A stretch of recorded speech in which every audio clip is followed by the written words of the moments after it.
Welcome to this week's Cut for Time podcast with Pastor Clay. I am Eric Stearns, and this week we're going to discuss the first Sunday in Lent. The message this week was on brokenness and was based on the verses up from Matthew talking about Jesus healing the leper. So we'll go ahead and get started. All right, sounds good. Okay, so this guy comes through the crowd. Yes. I mean, people had to be looking at him like, what are you doing? Uh-huh. But seriously, I mean, they had to be looking at him like, you can't be here, you shouldn't be here. I mean, I'm trying to equate this to something. Well, I mean, it'd almost be like, it's COVID. I mean, it really, in a sense. Yeah.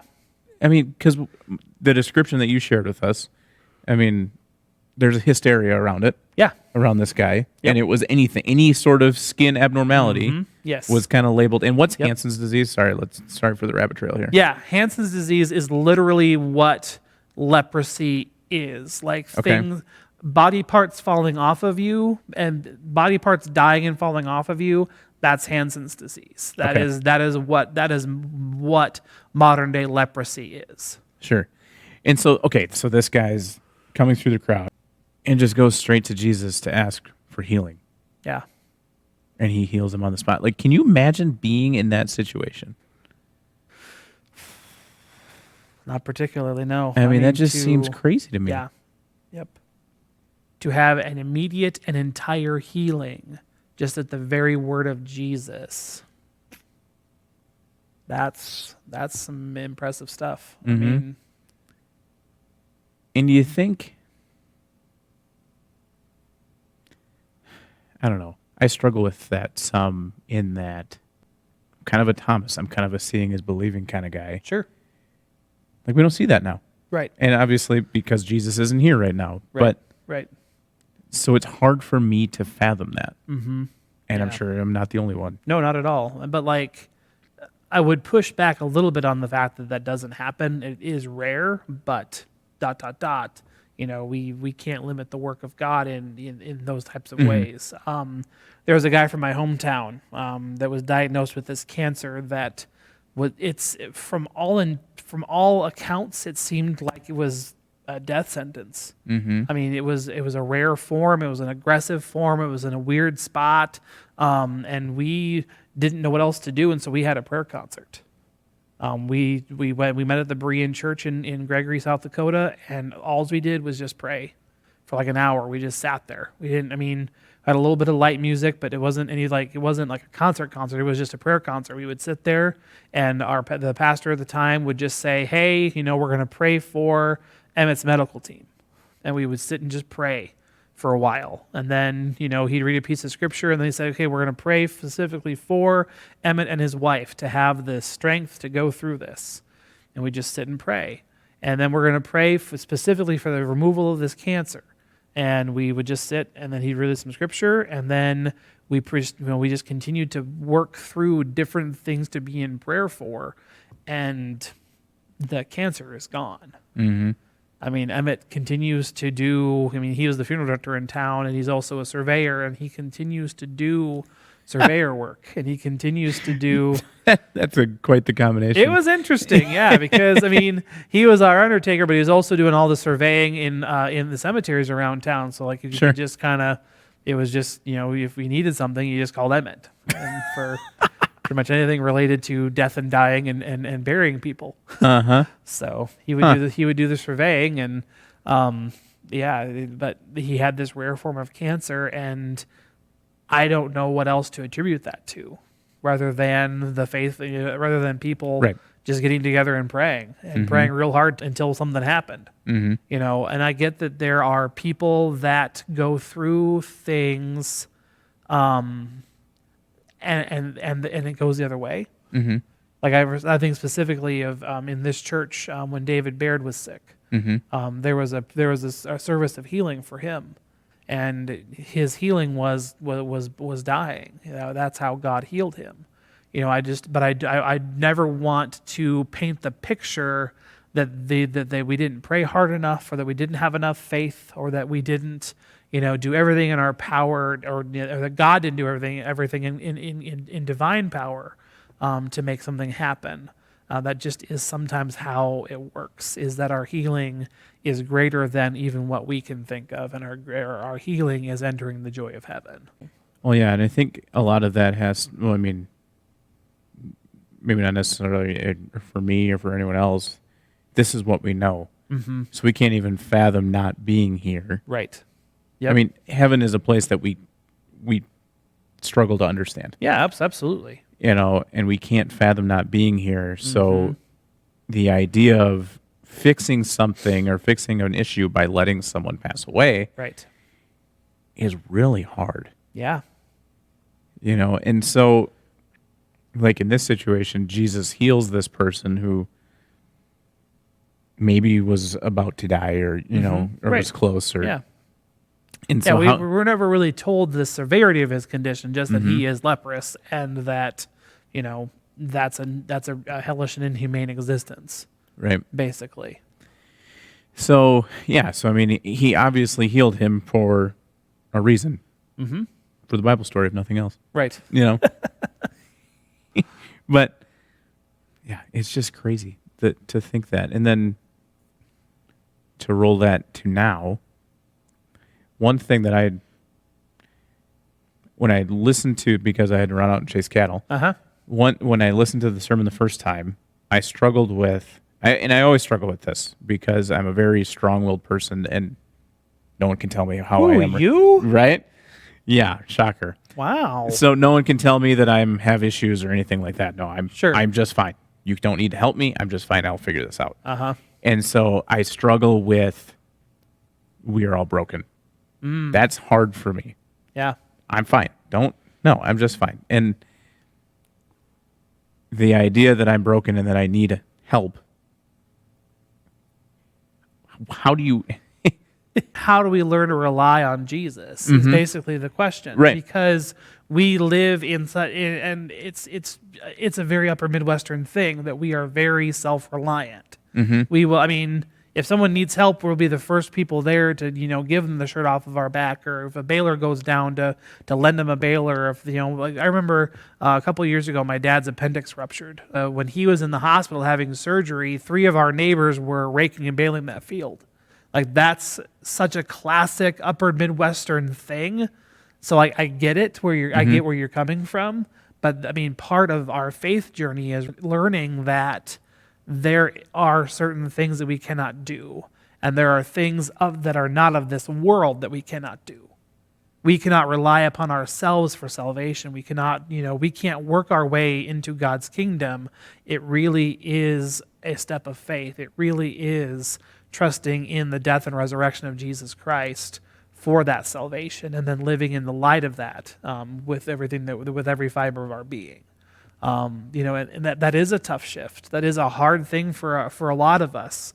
And I just think that part of it is that we learn humility, and part of it is that we are given opportunities to be humbled, for lack of a better word. And we do come to the end of ourselves at some point in time. And for a lot of folks, that has been this last year, where, everything now feels so vulnerable, and everything now feels so just we're on the brink of disaster. Maybe part of that's hype, and maybe part of that is just people's perception, but at some point perception becomes reality. That we're going through something that we can't figure out for ourselves, and we need a bigger power. We need a higher source, and that for us is God, and that for us is Jesus, and that for us is learning that,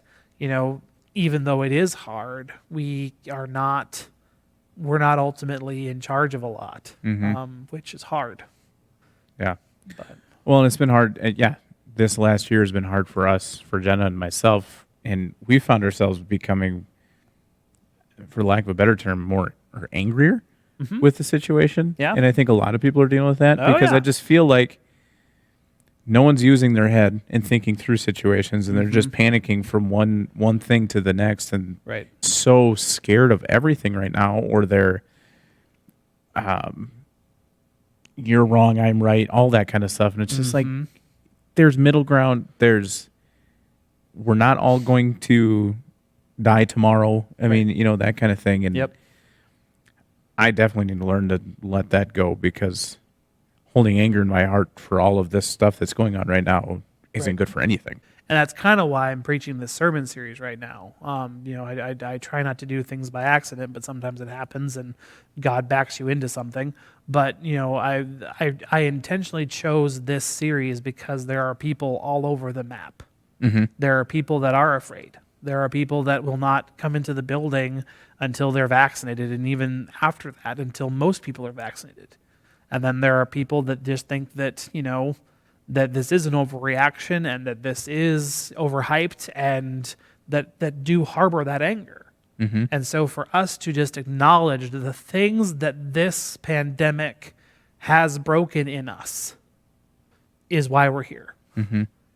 Part of it, like Sunday, we focused on physical healing. Like, we focused on the fact that our bodies cannot take this much stress for this long before we start to literally have physical issues and physical breakdowns. Mm-hmm. Our bodies are fighting off, some of our bodies are fighting off this virus. Some of our bodies have fought off this virus and are feeling the after effects of things.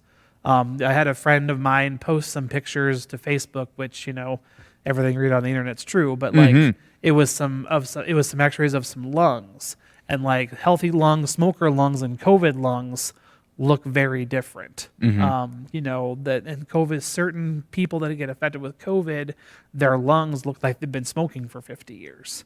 And so our bodies can't take that kind of stress either. Mm-hmm. And so we are focusing, especially on Sunday, we were focusing on the fact that our bodies, even if they're not, dealing with COVID, there's still been stress in our bodies that has just festered for a year, mm-hmm. basically, for a whole year. Or the depression that exactly. being away from others is, it's been hard. It has been hard. It has been hard. You're so used to getting together with people all the time, and then all of a sudden, you probably shouldn't do that. Yep. And right. Watch this space. That's where we're going next week, is to the fact that our sense of community and our sense of communal how we do things has been broken by this, because we've been told to stay away. We've been told to stay 6 feet apart. We've been told to wear a mask. For the most part, we've been doing that, but it hasn't been without a cost. And so we're going to dig into the loss of community that we have felt over the last year on Sunday. And then in subsequent weeks, we're going to talk about how it has affected mental health, and the fact that suicide rates among just take ranchers for instance. Last April, there were reports that the suicide rate had raised like 17% among just the farming community, the farming and ranching community, because of the toll that COVID was taking, and just all these things were conspiring against them, and then we have a global pandemic. The Dakota's conference actually declared a special offering to create grant programs for those that needed mental help, so that they could access the tools that they needed at little to no cost to the individual, because it had just gotten so stark. And so we're going to deal in a couple of weeks with how our mental health has been damaged by COVID and the pandemic and everything surrounding it. And then subsequent weeks, we're going to talk about other things that have been broken until we talk about resurrection, which is just. So you're just going to beat on us. I got it. I understand the whole series now. We're Great. breaking everything down so that we can build it back up in the resurrection and say, look. And I know that preaching one sermon on a resurrection isn't going to fix everything. I know that we're going to still be in the midst of a pandemic by Easter, but hopefully it'll look a lot different, because we'll have another whole month of vaccination, another whole month of rollout, a whole another month of different tiers getting vaccinated. I mean, that can lead to some real healing and some real restoration and some real hope for a change, because there's just been so little of that recently. Call the day that it's done, the feeling that we'll all have. Right? Oh, it's going to be amazing. Yeah. I mean, church bells are going to ring. I mean, that's all there is to it. I mean, we are going to be burning masks. We're going to be burning all sorts of stuff. Oh, man. Correct. Yep. Yeah. It's going to be quite the party. Yep. So stay tuned, everyone. Indeed, yes. You had mentioned that there was other things that you weren't able to get to on Sunday Yeah. for time. Yep. Um, Yep. I literally had to cut things for time on the Cover Time See? podcast. Crazy. So, So what were those things? yeah. So,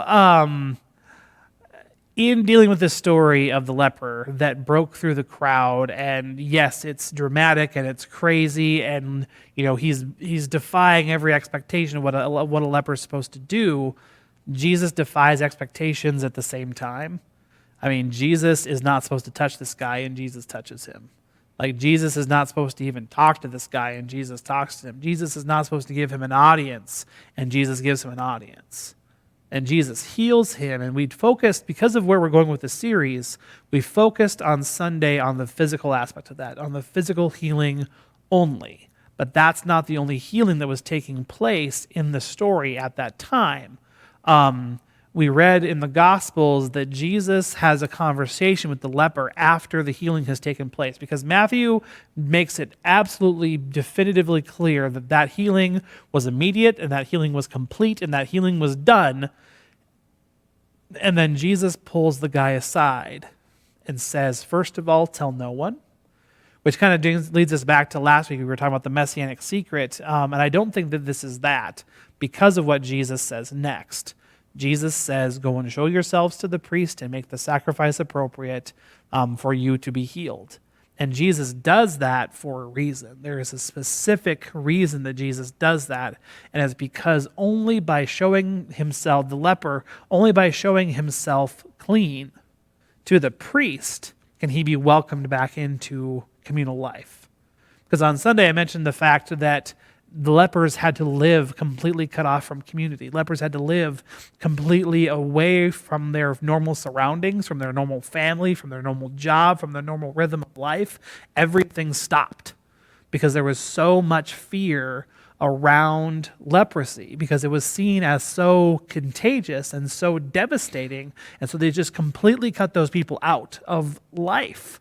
They weren't welcome in the temple. They weren't welcome in their local synagogue. They were not welcome to walk down the street without, declaring themselves and keeping their distance. And Jesus restores all of that to the leper. Jesus restores all of that to the leper every single time he heals a leper, because Jesus knows what's going on. A little bit later, and in a different gospel, there's the story of Jesus healing the 10 lepers. And only one of them turns around and says thank you, and he's not even Jewish, he's a Samaritan, and Jews and Samaritans are like cats and dogs, or Packers fans and Vikings fans. We don't get along. Mm-hmm. And Jesus is like, who else is going to come back? None of the actual Jewish folks, just the Samaritan guy? Okay, cool. But they left because Jesus said, go and show yourself to the priest. Say nothing and go show yourself to the priest.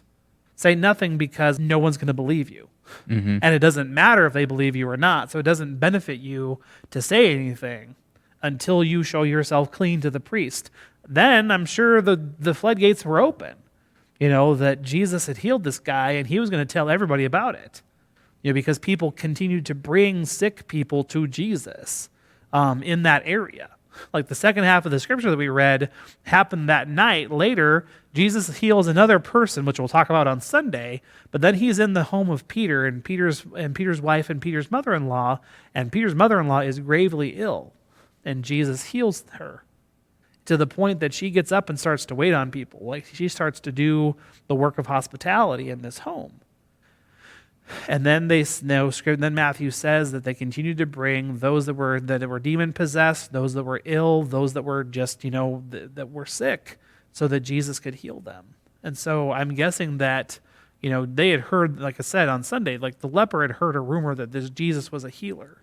He had that air about him and he had that reputation already, but this would have just been gangbusters, especially in Capernaum, where a lot of Jesus' ministry was kind of based out of. So there's a larger healing going on even in the story. There's the physical healing, but there's also the societal healing which is big and important and really important for us not to miss. But because of the way where the sermon was going, we did not have time to cover it. Well, that's what we need today. Right? The societal healing is more, to me, is almost more important than the COVID healing at this point. Mm-hmm. I mean, you just see everything so fractured right now. Yeah. And I know a lot of it has to do with politics at this point. Mm-hmm. And if people would realize that we really aren't that much different from each other, Right. that we're still friends. Mm-hmm. You know what I mean? Yeah, exactly. And you can think differently, and it's okay. Yeah.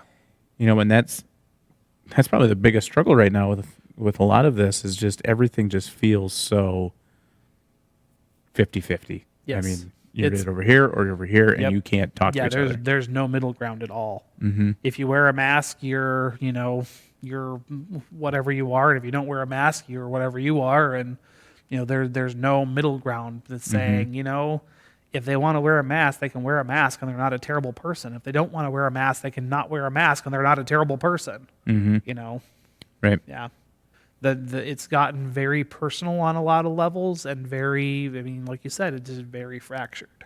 So you're telling me we got to wait till Easter to find out how we have that the societal healing?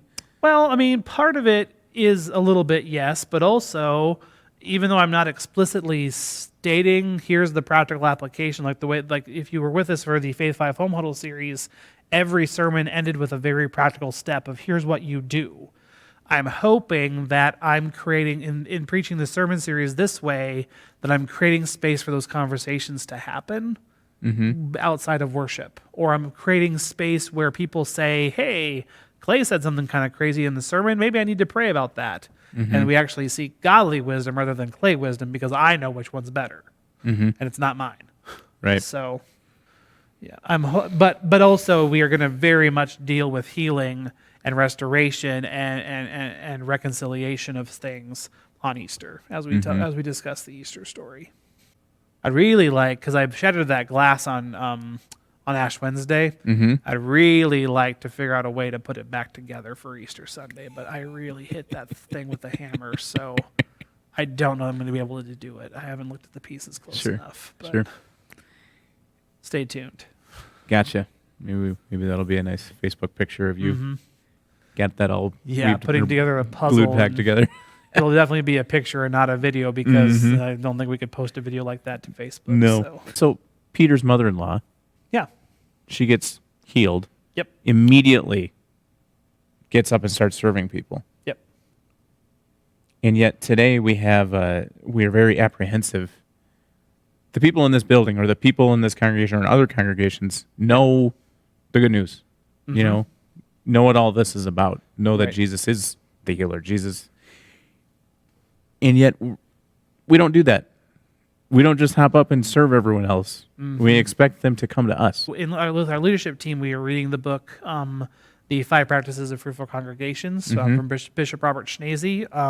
It has been completely updated and reformatted. And one of the big things that he emphasizes is that the first version of that book was very based on attractional models of church, where we attract people out into in. Whereas the shift is to become more missional. Because the attractional says that we go and that we open our doors and be cool and have flashy things and people will come in. Missional is that we go out forth and say, hey, Jesus loves you. And then find ways to go out and be in ministry with rather than saying, hey, here's our building. And our building's awesome, don't get me wrong. Right.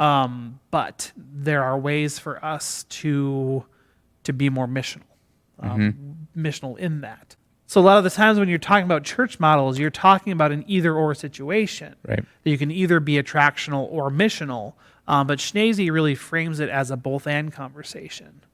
That there are things that we can do to be attractional while still being missional, and both of those things are important. And Peter's mother-in-law is being very missional. In that moment.